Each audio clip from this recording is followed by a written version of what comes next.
నేను ఇక్కడ జీబీపీ సిఐడిలో ఒక ట్రేడ్ అనేది ప్లాన్ చేస్తున్నాను. నా ట్రేడ్ ప్రకారం ఈ 2 జోన్స్ అనేవి వెరీ ఇంపార్టెంట్. ఎప్పుడైతే గ్రీన్ జోన్ దగ్గరకు వస్తుందో మార్కెట్, అప్పుడు నేను ఎంట్రీ అనేది అప్ సైడ్కి తీసుకుంటాను.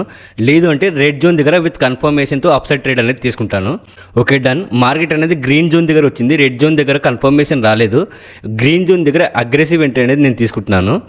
అండ్ ఇక్కడ నుంచి స్టాప్ లాస్ అనేది జోన్ కింద ఉంది, టార్గెట్ అనేది స్ప్రింగ్ హై వరకు పెట్టుకున్నాను. ఇంకొకటి, నేను ఎప్పుడైతే 1:1 వస్తుందో అప్పుడు 70% బుక్ చేసేస్తా. మిగతా 30% మాత్రం టార్గెట్ వరకు వెయిట్ చేస్తా. ఎందుకంటే ఒకవేళ మార్కెట్ మన డైరెక్షన్లో వెళ్ళకున్నా సరే, మనం ఒక్కసారి ప్రాఫిట్లోకి వచ్చిన తర్వాత ఎట్టి పరిస్థితుల్లో ఆ రోజు రెడ్లో మనం క్లోజ్ అవ్వకూడదు. ఒకసారి చెక్ చేద్దాం. ఓకే, ఇక్కడ ఏమైందంటే మార్కెట్ అనేది స్టాప్ లాస్ హిట్ అయినది, కానీ నేను లాస్ట్లో లేను.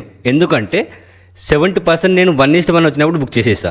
మిగతా 30% మాత్రం నేను నా స్టాప్ లాస్ అనేది హిట్ అయింది.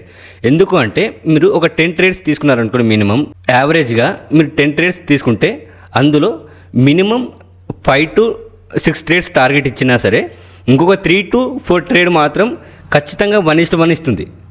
1 to direct stop loss hit అవుతాయి. సో అట్లాంటి సిచ్యువేషన్లో మీరు 1:1 బుక్ చేసేస్తే యావరేజ్గా చూసుకున్నా మీరు ప్రాఫిట్లోనే ఉంటారు.